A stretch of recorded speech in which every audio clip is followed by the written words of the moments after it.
This is the Conrad Alert. Civil defense information will be broadcast at 6:40. West of the Rockies, you're on the air. Hello. Y2K, how can we prepare? Stop a few of their machines and radios. Throw them into darkness for a few hours. We are fighting for our lives. My family must survive. For 5 years, 1,000 gallons of gas, air filtration, water filtration.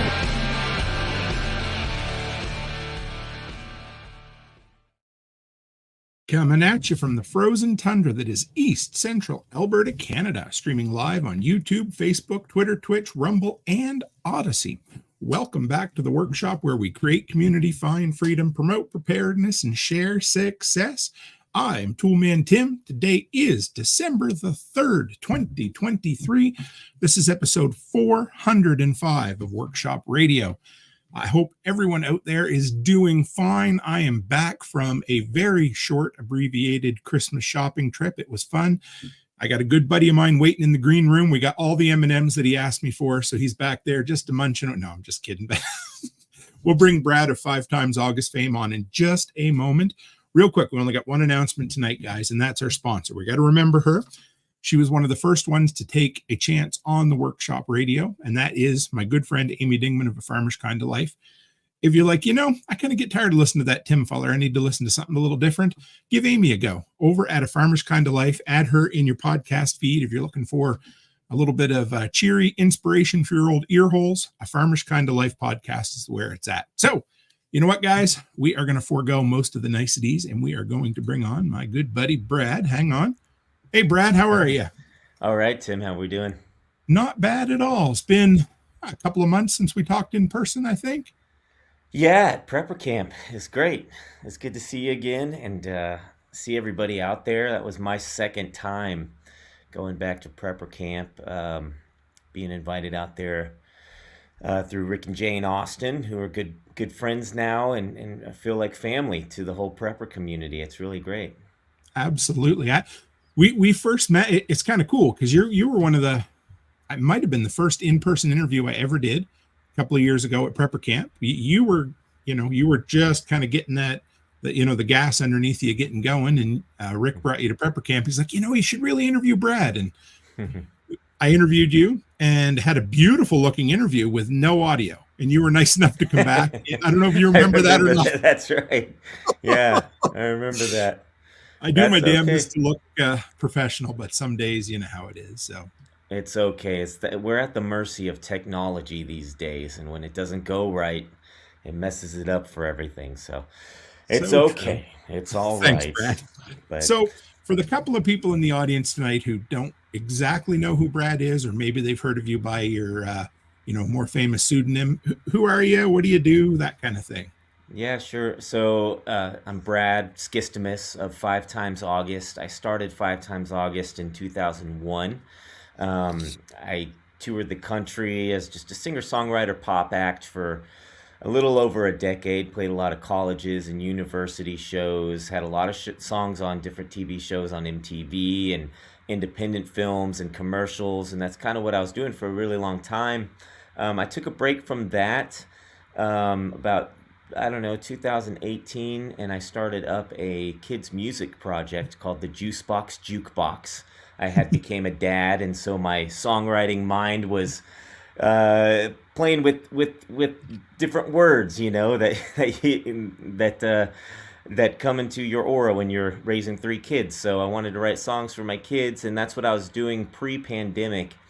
And then, 2020 rolls around, and sort of my naive outlook on the world comes crashing down, and I try to figure out what I'm supposed to say as an artist, and I wrote a song called God Help Us All, and put it out there as 5 Times August, just because I wasn't sure what to do with it. I had the song, and I was like, well, I've been 5 Times August forever. I wasn't really doing much with 5 Times August at the time, but just released it out there. And had 2 things happen at one time. I lost a lot of fans and then gained a lot of fans. And, those new fans that I gained let me know that I wasn't alone in how I felt about the world. And so I continued down that path of writing those songs to let people know, that they weren't alone either. So that's what I've been doing the last, I guess, going on 3 years now, sort of releasing these protest songs, if that's what you want to call them. We got a couple of fellow Texans in here this evening, so you'll Right see them on. as we come along. We got Jules and Cold War Prepper in here as well. They're Very both cool. from Texas, but I want to peg that. We're going to come back to that in a minute. Let's go a little further back. Where did you grow up? I grew up in Central Texas, so Okay. I grew up all around Dallas area suburbs, Highland Village, Flower Mound. For those that are in Central Texas here, they might know where that is. So I grew up in the area, and I used to think that I'd eventually move to California or New York or something like that, for music, because didn't feel like there was much industry here or whatever.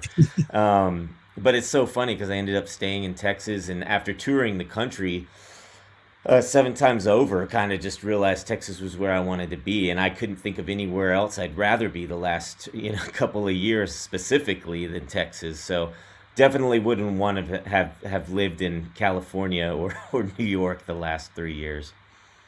So were you always into music, and did you start right into kind of full-time musicianship, or did you work a few jobs in between? Yeah, so it's interesting. I picked up a guitar at 11 and kind of self-taught myself. I started writing songs about 14. And then by the time I graduated high school, I knew like this is what I'm going to do. And so I tried going to college, and I would get distracted, and I'd skip out on classes to book myself shows. And, I was like going for it. And I was recording music out of my bedroom and making homemade CDs. And I was just doing it, the independent route, right out of high school pretty much. And, of course, back in those early days, you're doing whatever you can. You're playing coffee shop shows and stuff like that.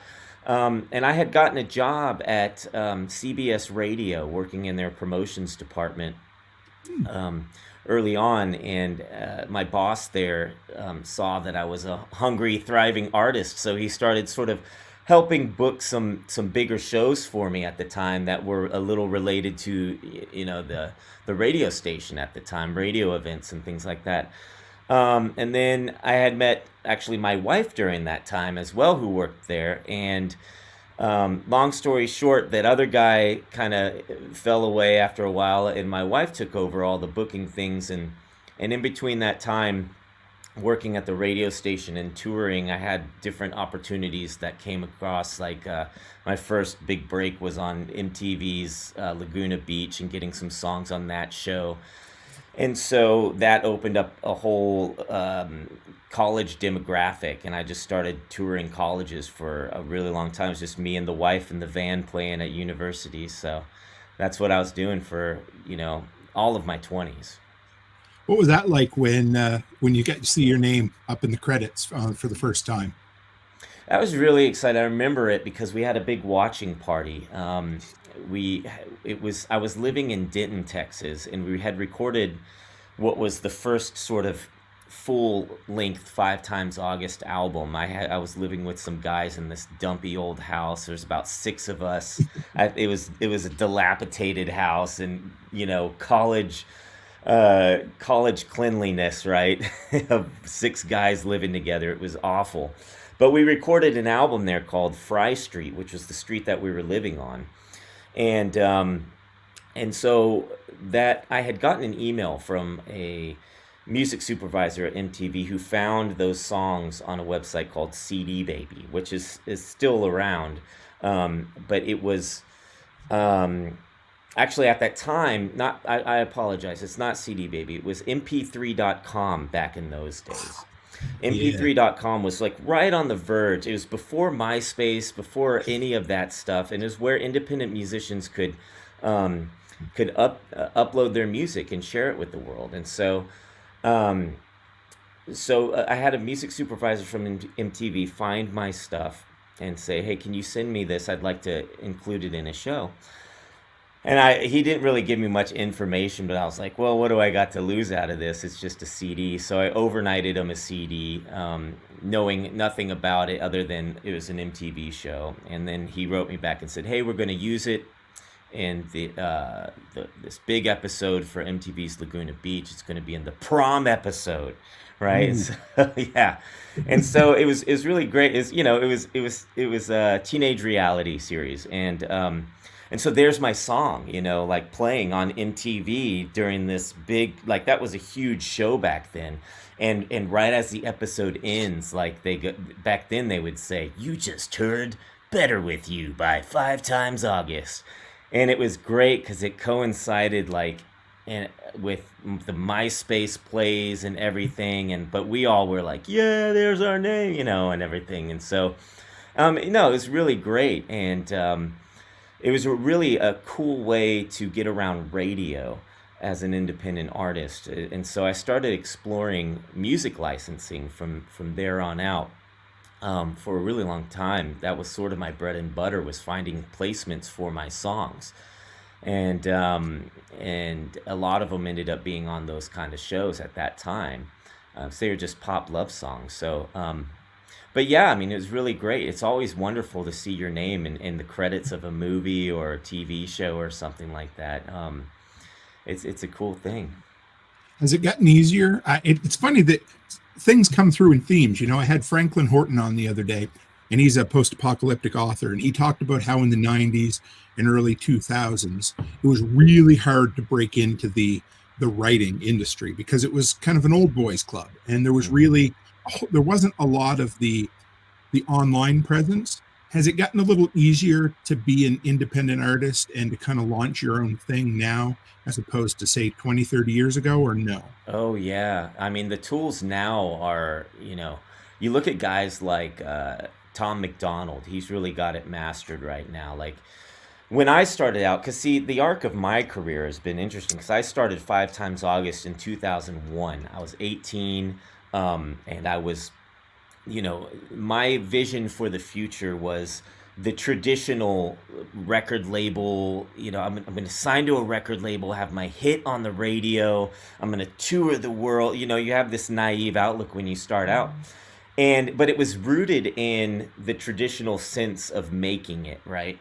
And over the arc of my career, as I accomplished things more and more on my own, like the music licensing stuff and scheduling college shows on my own, and with my wife, she was sort of the business side of things. It was just the two of us, and we sort of created our own little record label, and we were accomplishing all this stuff. So those two things actually, the music licensing and the college shows, we took those two things and went to Walmart and said, hey, I've got this album and I'm an independent artist. I'd really like to get it distributed in Walmart stores nationwide. And that was sort of one of my goals for a really long time. For 2 years, we went after that, just trying to find the right person about, who can we get to help us make this happen. And I ended up becoming the first unsigned artist without any record label to get distributed nationwide in Walmart. And that's where, when I bring up CD Baby, they kind of had a silent helping hand in making that happen. But I was accomplishing a lot on my own. And by the time I met with record labels, I didn't really want to sign with them anymore because I was doing all this great stuff on my own. But even that was still uneasy because I would see my friends signing at the time. It was still, where you wanted to go. You wanted to sign the label deal.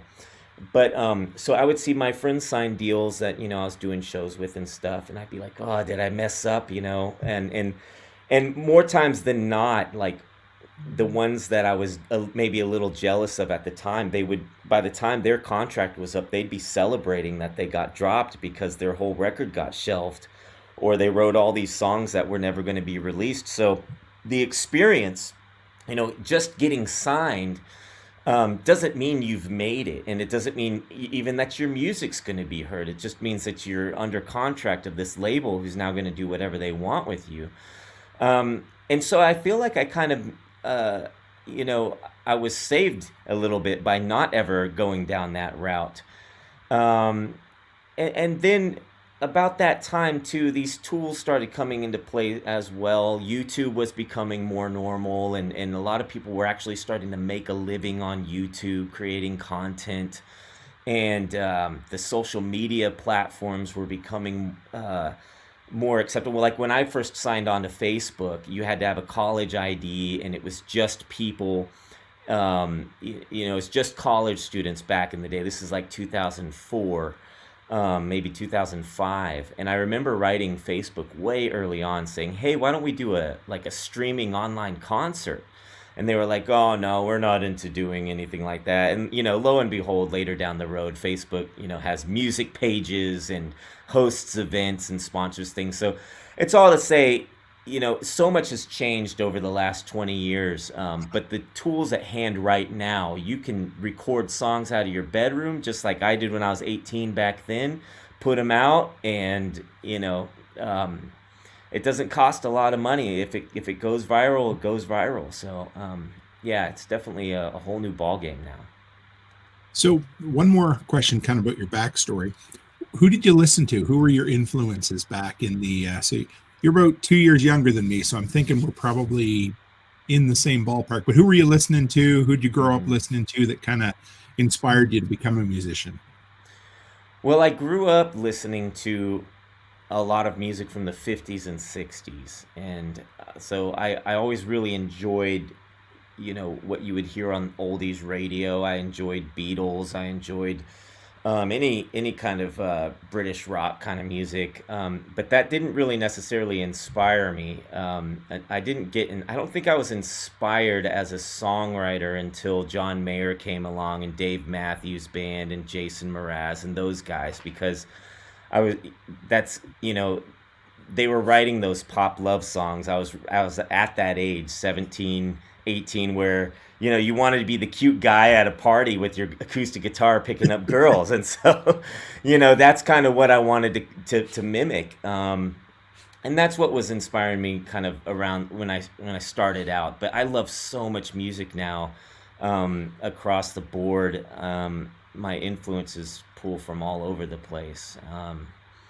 But yeah, I mean, it was always the songwriters, you know. I think when you boil it down to it, it was always, you know, like Billy Joel. When you look at Billy Joel's catalog, all his songs say Billy Joel underneath, you know, as the writer credit, you know.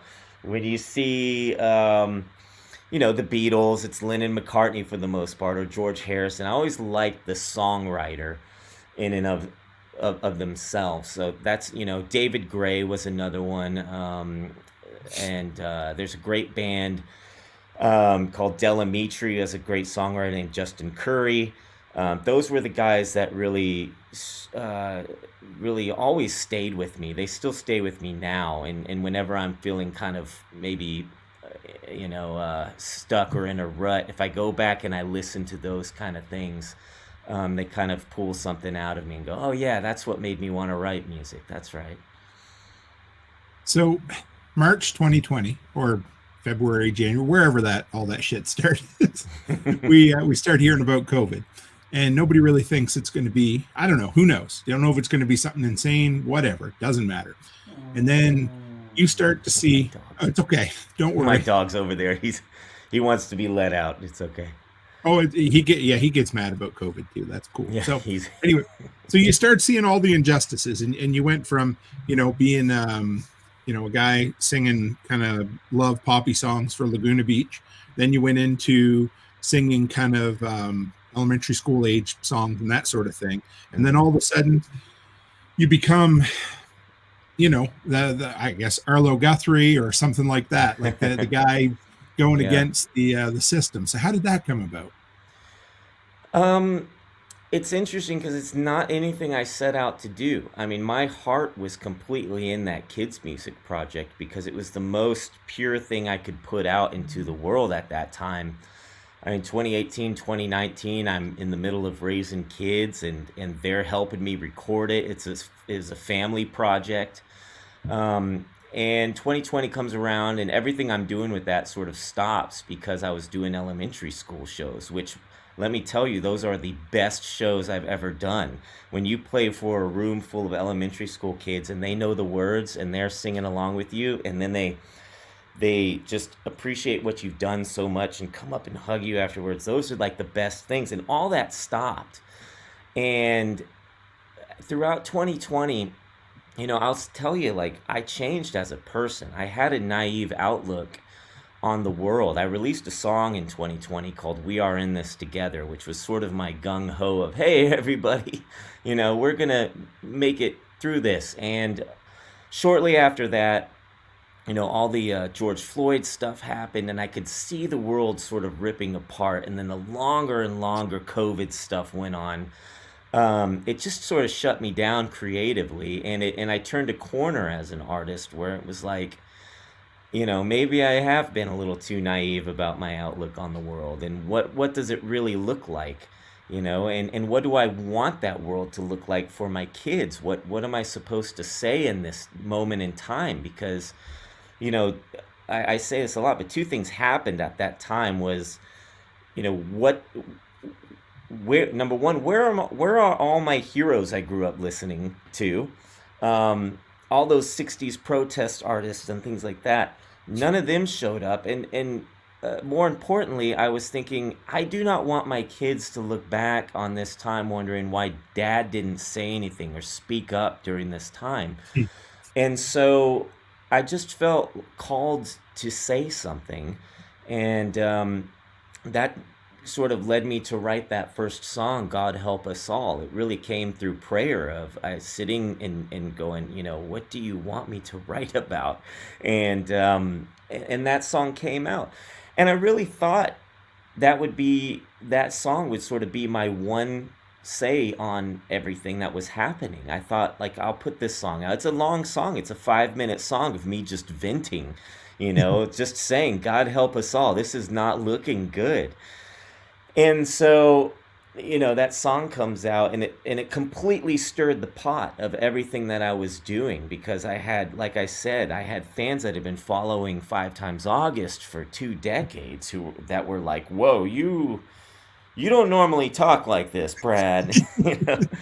And then I had like new people going like, wow, thanks for saying that. And at the same time, like the kids' music project stuff sort of started falling behind, because I felt like we have a really important moment in history to talk about right now, and we're still in it, which is the unfortunate thing about it. But from there on out, like I said, I just kept leaning into it from one song to the next, and ultimately had a whole album put together called Silent War that I put out last year.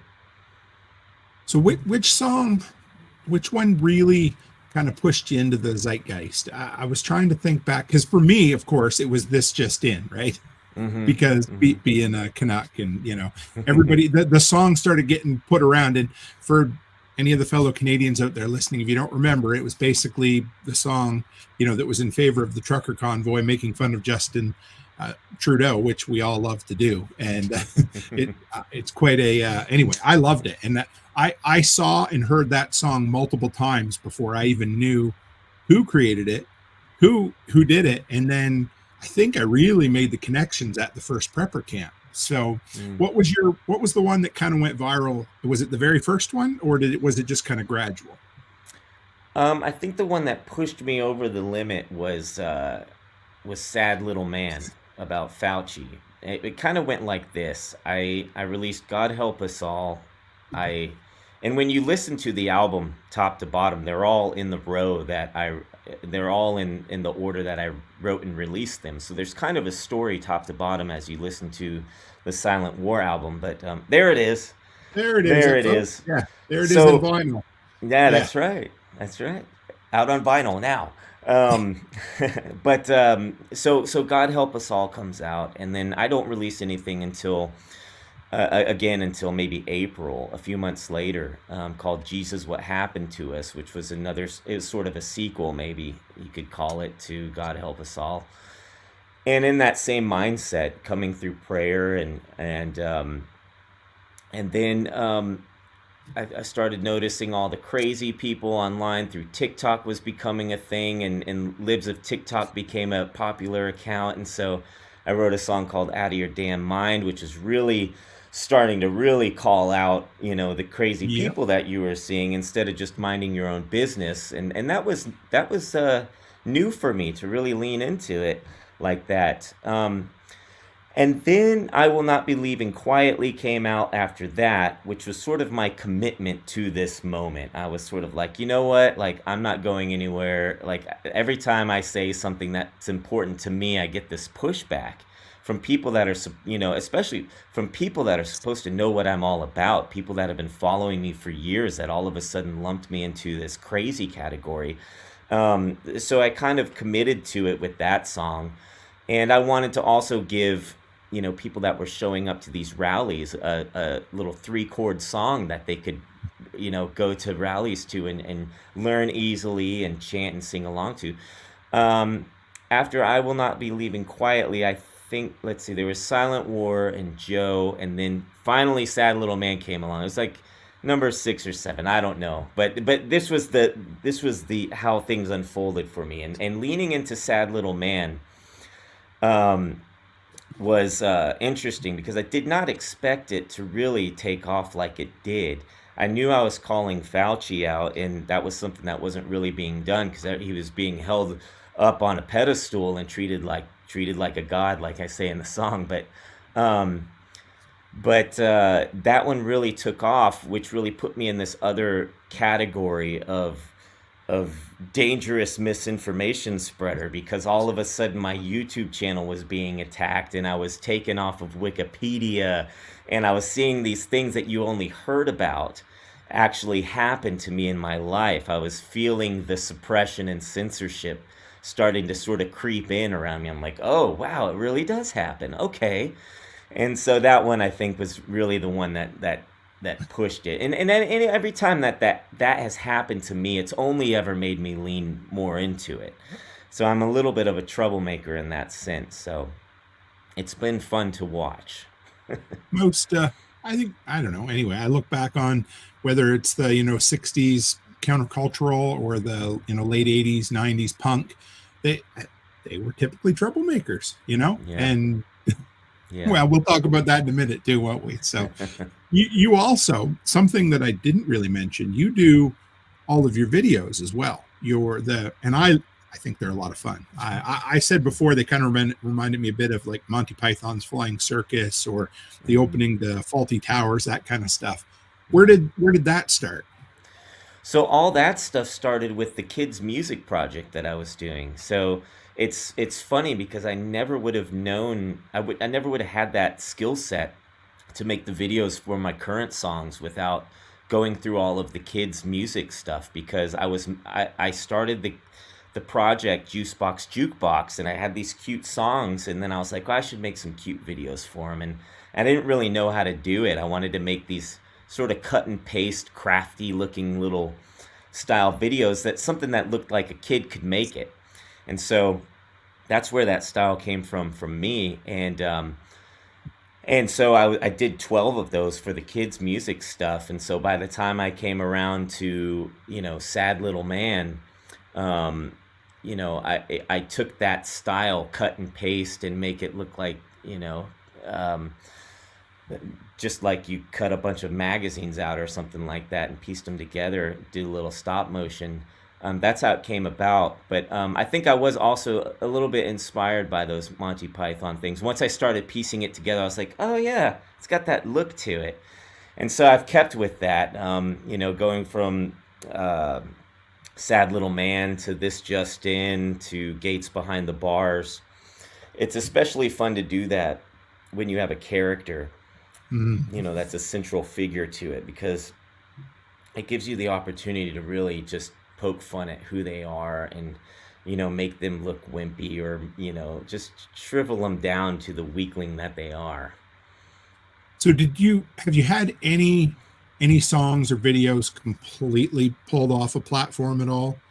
Or have they mainly just kind of been like low key, not published or not promoted type thing?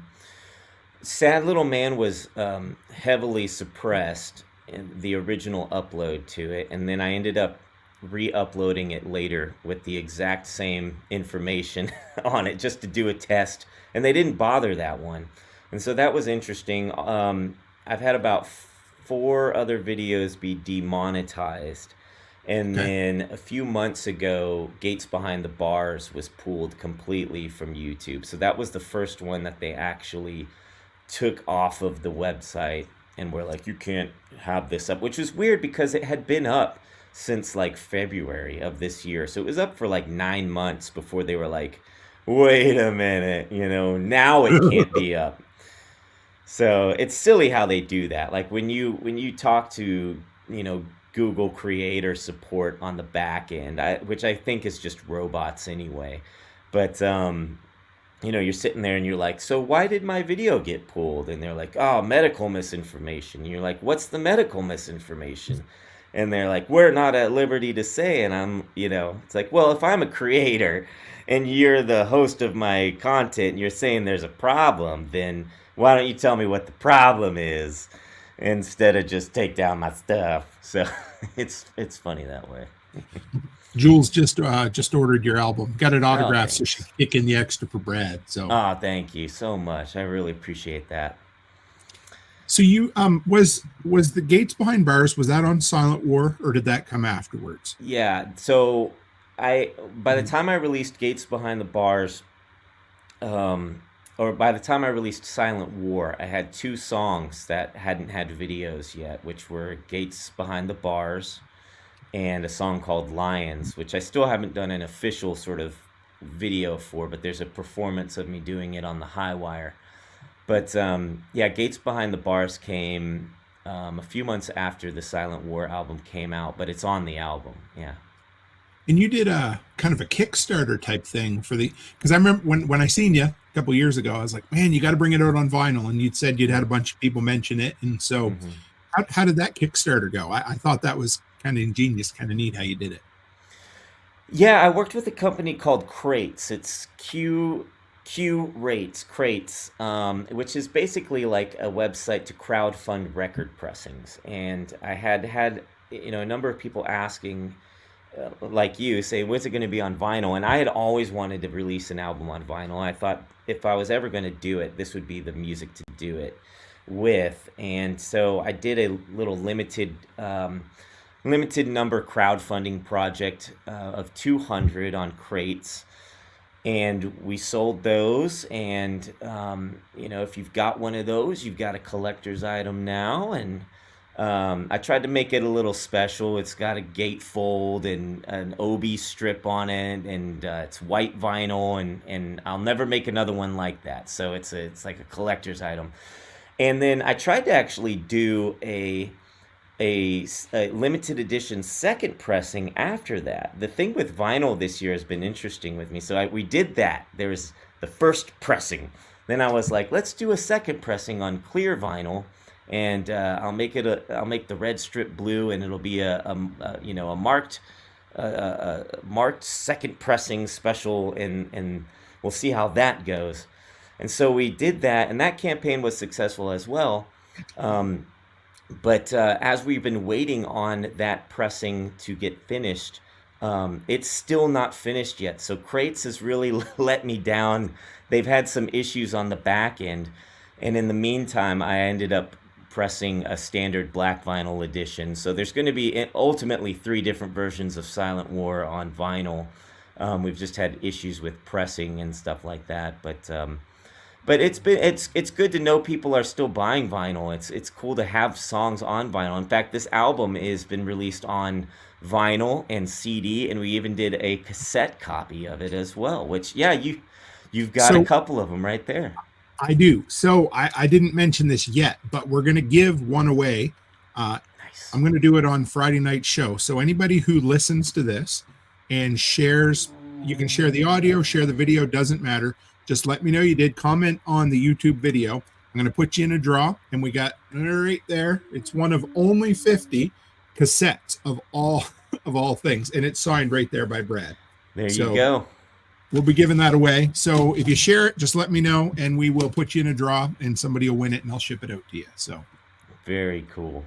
Very cool. How's the vinyl gone? Have you? How many have you?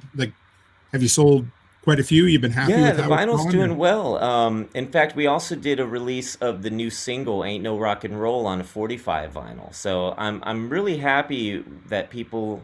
I think more people are picking up the physical copies, at least in our world, than streaming and downloading stuff, and which really makes me happy because I think we need to get back to that world where we own our stuff. We keep hearing that phrase that you're going to own nothing and be happy.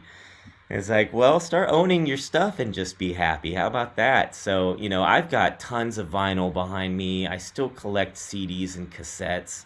I buy my favorite movies. I buy my favorite books.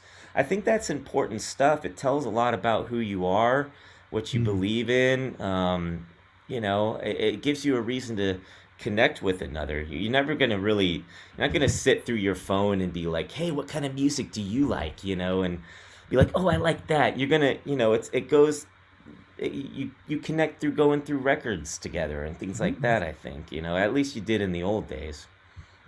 Took my 13-year-old daughter to a record store on the weekend, and I love it. Every time we go, we just look. Sometimes we get something. She usually makes me look at Taylor Swift stuff. You know how it is. That's fine. It's a cool way to connect, right? Yeah, it 100% is. My 11-year-old boy loves records, and he'll sit down here and look through my records and ask me about them.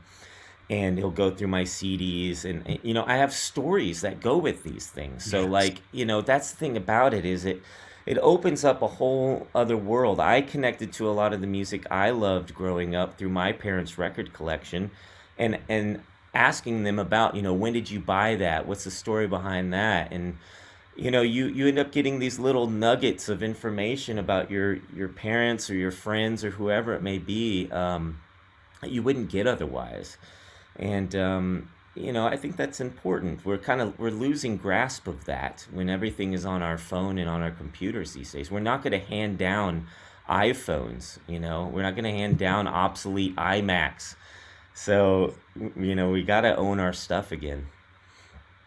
So speaking of Ain't No Rock and Roll, how did that come about?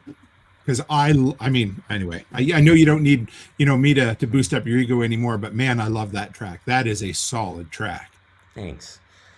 I wrote that song a year ago, and I ended up going on a small tour in Austria about this time, and it debuted the song there, and I just played acoustic, and even over there, like the my first couple times playing it, it resonated with everybody. They knew what I was saying, and it was just sort of sitting around after that. I was like, this can't just be like an acoustic song, though. It's got to feel like an old Tom Petty song or something like that. I wanted it to feel like a song you haven't heard on the radio in 30 or 40 years or something like that. Mm-hmm. And I reached out to my friend Pete Parada, who formerly of The Offspring. He got kicked out of the band The Offspring for not getting the shot.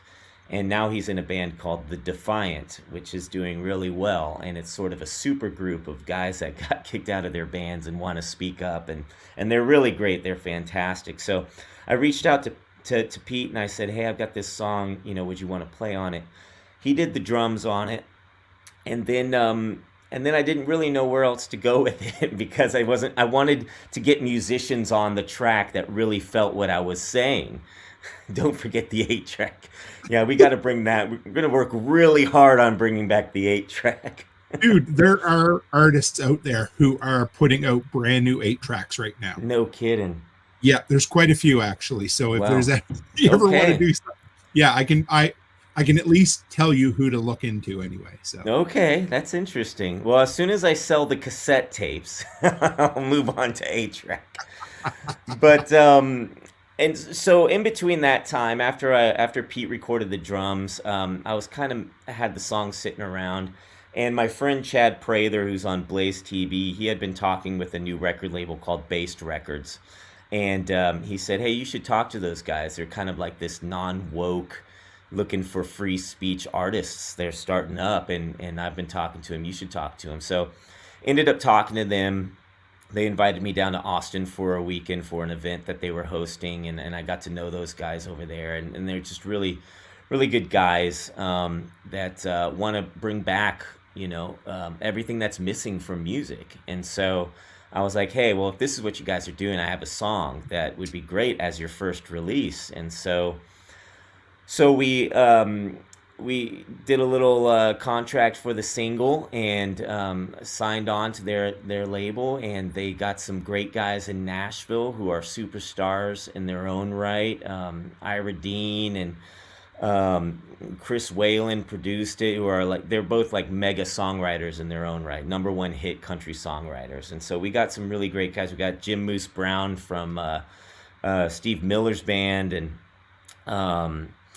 gosh, I can't even list them all off. But it was a super group of guys that actually believed what I was saying, who were really great at what they do. And I think that's why the song comes across so well as the finished product. It came out exactly how I wanted it to turn out. And so, that's how it came about. And then I just sort of sat down and did the video for it like I do the other ones.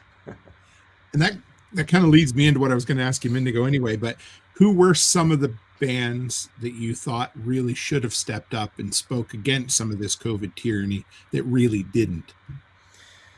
Yeah, I mean, the first one that comes to mind that threw a real big stink was Neil Young, who, drew a line in the sand and said, look, it's either me or it's Joe Rogan, and that didn't work out for him. Sorry. It was good. It was good. Yeah, so there's him. There's, Rage Against the Machine. The whole joke the last couple of years has been, Rage Against the Machine is now raging for the machine. And so, they were big ones. Foo Fighters were another one. Gene Simmons and Kiss, Gene Simmons of Kiss literally told you, and I quote, to shut up and do what the government tells you to do. Those were I can tell you probably verbatim, that's what he said. And he called, anybody that didn't get the shot an enemy of the people. So to see all these guys, kowtow to the government and just completely flip the script on everything that they were supposed to stand for, it's disappointing to say the least. So you've been all over the world over the last couple of years. What are a couple of the highlights of places you've been and some of the cool things you've seen, kind of getting to spread your message a bit? Going to Austria was really cool. It was really eye-opening to go from Dallas, Texas, where I'm from, that area, and go from Central Texas to Austria and see people singing these songs that I wrote. It really awakened me to how far I've reached people, and not just that my music has reached people, but how big this movement is of freedom fighters all around the globe. To go from Central Texas and have a conversation with somebody in Austria that you've never met, but you can talk to each other like you've known each other for years. It's a really beautiful thing.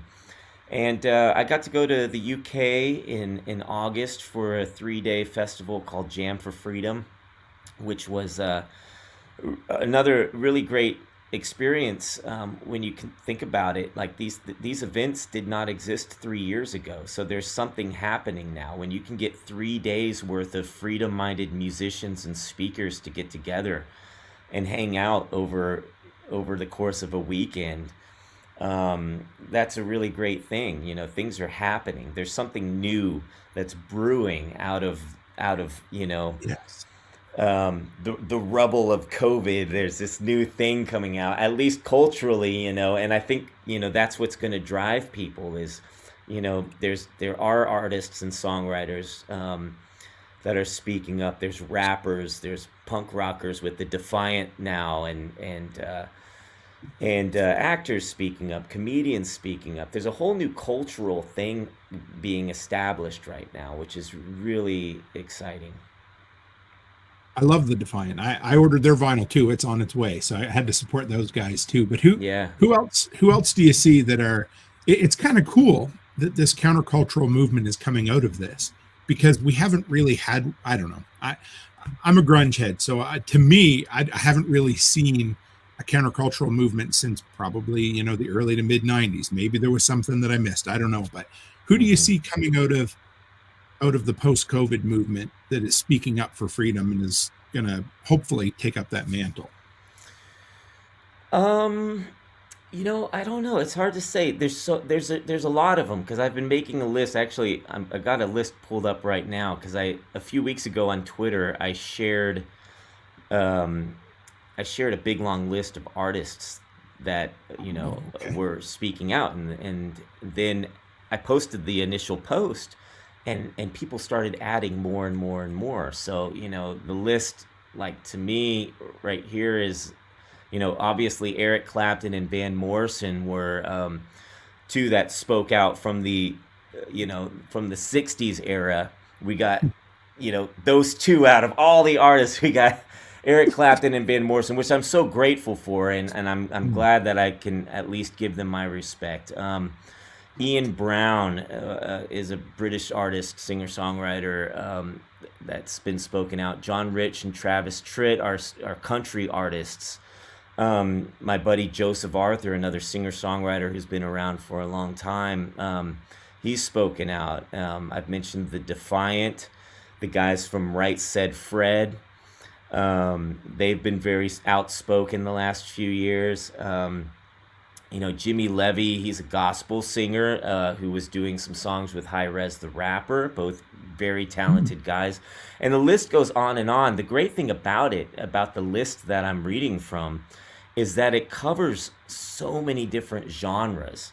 And it's not just about the genre, it's what the person is saying and what they're about. And I think that that's going to be a huge part of the cultural movement moving forward. We've idolized all these, honestly, a good amount of terrible people over the last 50, 60, 70 years in entertainment, who maybe they wrote great songs, but were they good fathers? Did they really believe in what they were saying?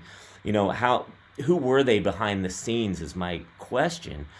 And the artists in this movement, I don't look at any of us as celebrities.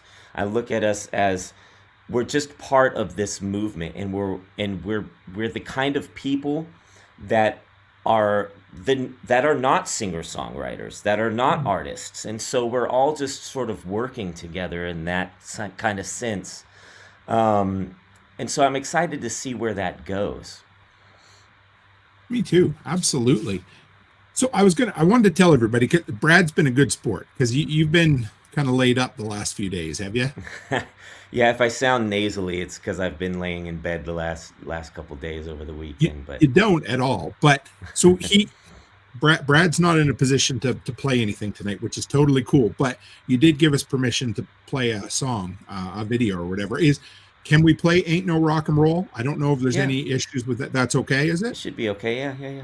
Okay. If it gets flagged on the other end. If you have any trouble with YouTube, I will slap them down and say, get with it.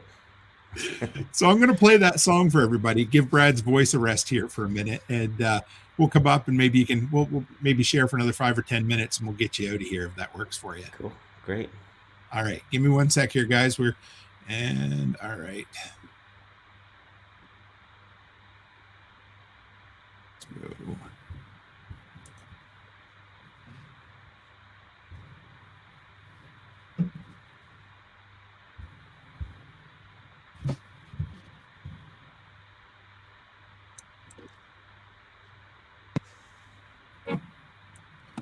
Sorry.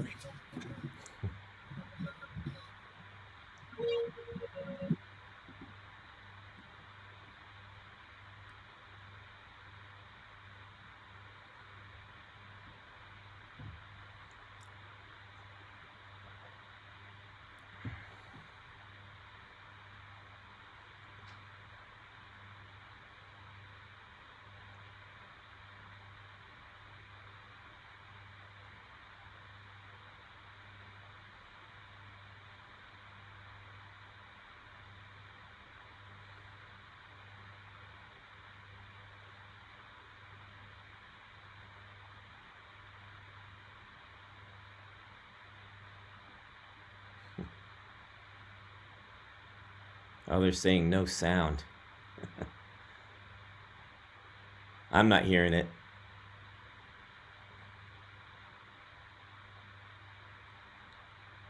I'll have to bust into acapella.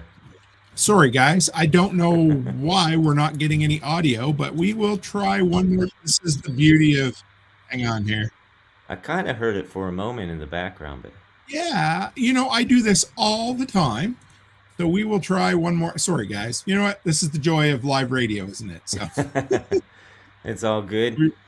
We will try one more time here, guys. If we can get it. If not, I will add it in after the fact for you. I'll do my best. Ain't no rock and roll ever since they sold out Rolling Stone.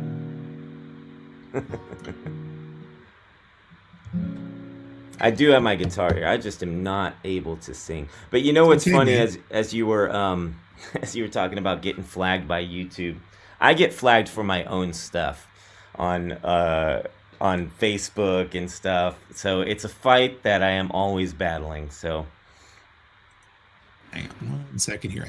It says share audio. No. I'm sorry, guys.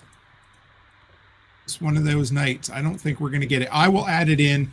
If you're cool with it, Brad, I will add it in post afterwards, and that way anybody who wants to see it afterwards, we can play it. I do not know why that. We play audio all the time on here. So yeah, sorry, brother. No, it's okay. We go with it. Yeah, we roll with it. It's live. So what do you got coming up next, man? What are your next thing going on? Well, let's see.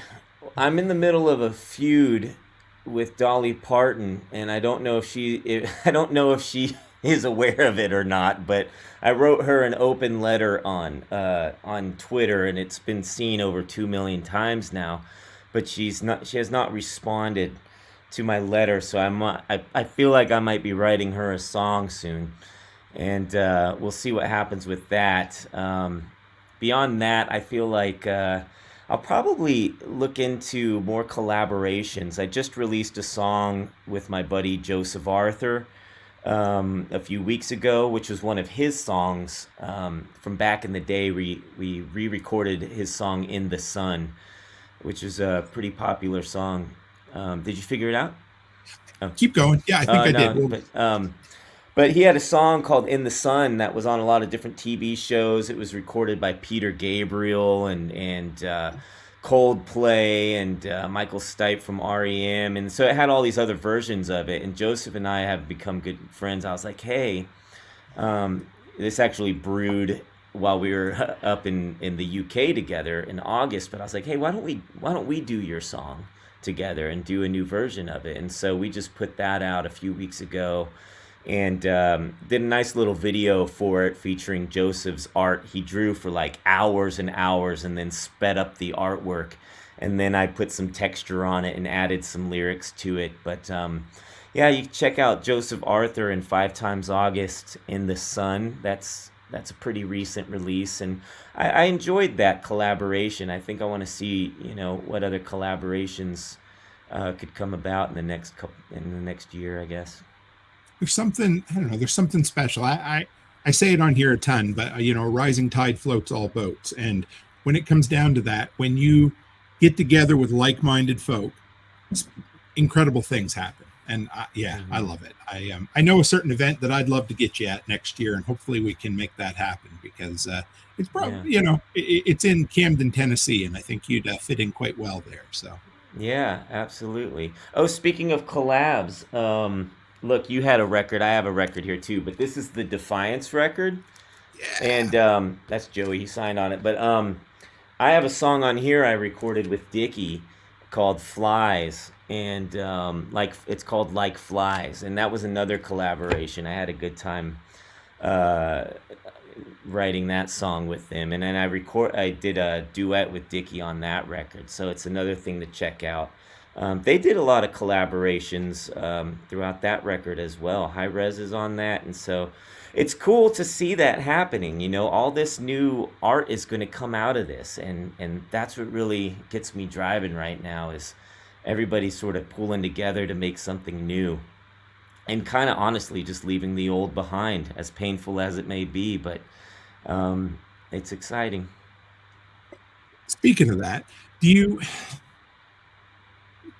I'm sure it was painful when you kind of, you lost a bunch of fans, and I know this is a loaded question, but are you in a better place now?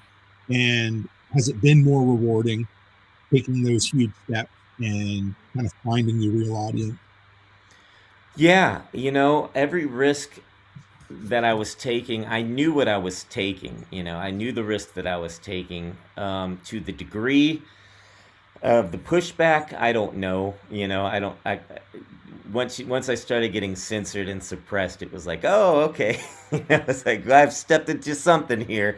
But no, I mean, the friendships I have now are better friendships than I ever had before. Just across the board, and not just musically, but friendships like yours and everybody I met at prepper camp. And it's the great thing about it is, I can see the world that we're after, and at some point this is all going to align.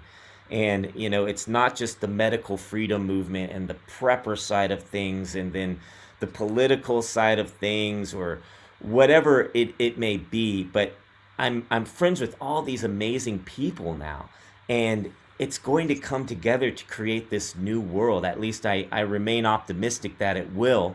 There's a fight ahead of us to make sure it's going to be a hard fight to get there. But if we keep doing what we're doing and we put in everything we've got, then I think that we can get there. And that's the thing, that's why I feel like it's worth it, because I've seen, to go from I'm going to speak out and be on the outskirts of things, and to feel like now we're in this pivotal shift where there's new music and culture, documentaries and films and podcasts and influencers. Everybody on our side of things has grown.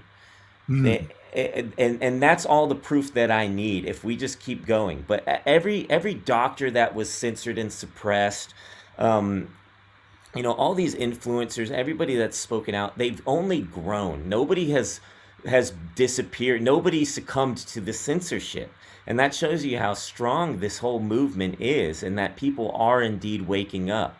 And no one's going back to the other side. No one's waking up and then going, maybe I'm wrong over here. You just wake up, and then you're in this whole new mindset. And so that's an exciting thing as well. So it was all worth it. And I just had, I always had faith it would be worth it. It's just, I think the thing that really dawned on me was that this fight is for the rest of our lives. The damage that's been done has been so detrimental. It's not going to be fixed just by Anthony Fauci going to jail one day, or whoever it is that you want to go to jail.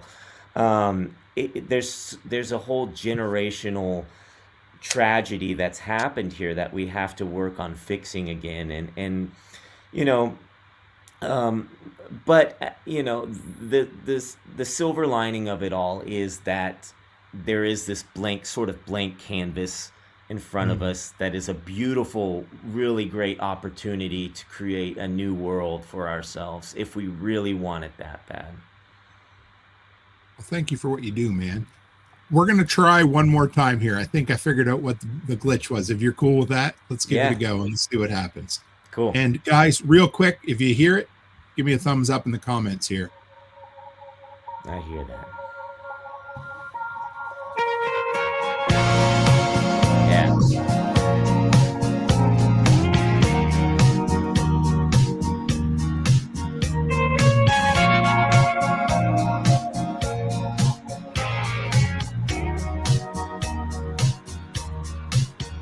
Well, there ain't no rock and roll ever since they sold out Rolling Stone. All the words that were sung in the past will never feel the same when we're looking back. All the old men sitting in their makeup chair with their gold record walls really couldn't care.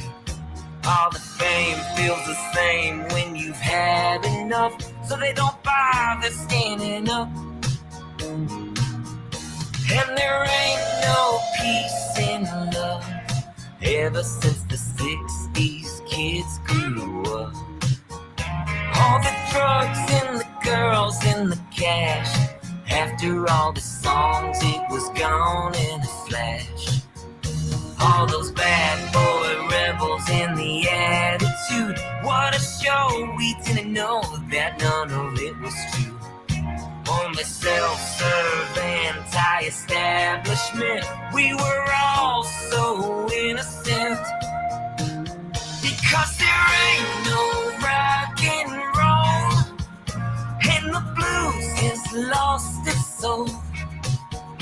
All the punks gave the man control, and every pop star's bought and sold. No, there ain't no rock and roll. And there ain't no Joan and no Bob. No one stuck around for the protest job. All the stars and the big pharma whores, shilling for a check from their corporate shores. All the actors say what they're paid to say, while the fans take the blame. All the once cool fools that were me and you, well, they pushed us all away. Because there ain't no rock and roll, and the blues has lost its soul. All the punks gave the man control, and every pop star's bought and sold. No, there ain't no rock and roll. And there ain't no boss, no queen, never was a rage against the damn machine. No, there ain't no fighter in the food, no more rocking in those free world shoes. All the high-strung Neil Young wannabes, yeah, their silence has been deafening. All the suits lick the boots of the government, what they sang they never meant. Because there ain't no rock and roll, and the blues has lost its soul. All the punks gave the man control, and every pop star's bought and sold. No, there ain't no rock and roll. No, there ain't no rock and roll. No, there ain't no rock and roll. No, there ain't no rock and roll.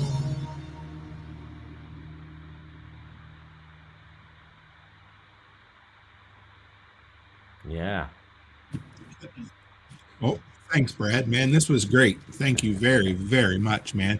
Rob just come up here and said really strong Tom Petty vibes. What do you think about that? There it is. Yeah. Thank you. That's So, cool. how can people throw money at you, Brad? I mean, really, no. How can they support you? Where can they find all your stuff? Well, you can check out 5timesaugust.com, and we've got all the CDs and records and everything up for sale there. And you can follow me on Twitter or X at 5timesaugust. On all the social media website platforms at 5timesaugust, but mainly 5timesaugust.com. That's where all the physical stuff is available exclusively, and we've got shirts up for sale and all that good stuff. So it's all there. Well, thank you, brother. I very Thank much you. appreciate it, and you are welcome back to the workshop anytime you'd like to come back. So, Well, thanks thank so you. much. Yeah, no, this has been great. I'm glad we got a chance to do this. Me too. You cool? Just hanging in the back for just 1 second while I Yeah, close sure. up. You got All it. right, thanks, brother. Guys, what more can I say? Brad is a dude that I consider a friend. He's the real deal, guys. You get to see him when he's not looking at prepper camp, and he walks the talk and he lives it. He's a great family man, and man, I would talk to that guy all day and all night, and he powered through like a champ, even though he's on the mend. So, guys, make sure you support Brad. Make sure you support all of the artists in all the genres, in all the type of creator fields that are speaking out just like Brad is. Because if we don't, what do I say all the time? You can help people and make money. They're not mutually exclusive. And this is a free market. So support the people that believe the things that we believe. Simple as that. And as always, stay happy, stay healthy, and have a great week.